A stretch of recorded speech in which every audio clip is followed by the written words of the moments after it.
Nalasing yung busa sa salakyan niya.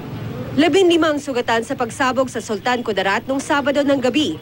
Sa investigasyon ng Sultan Kudarat Provincial Public Safety Force, ginulantang ng pagsabog ng granada ang isang gasoline station sa National Highway sa bayan ng Isulan pasado alas 8 ng gabi. Matapos ang pagsabog, agad namang dinala sa paggamutan ang mga biktima. Nangyari ang pagsabog sa bispiras ng Kalimudan Festival na itinuloy pa rin sa kabila ng insidente. Ayon naman sa pulisya, tinutukoy pa nila ang grupong nasa likod ng pagsabog at ang motibo ng mga ito. Nagpapagaling naman ngayon sa ospital ang isang barangay chairman at bodyguard sa Tayum Abra matapos silang tambangan ng 2 gunman. Kwento ng chairman na si Raymond Vites, pauwi na siya at kanyang bodyguard nang bigla silang sundan at pagbabarilin ng mga suspect na sakay ng motorsiklo.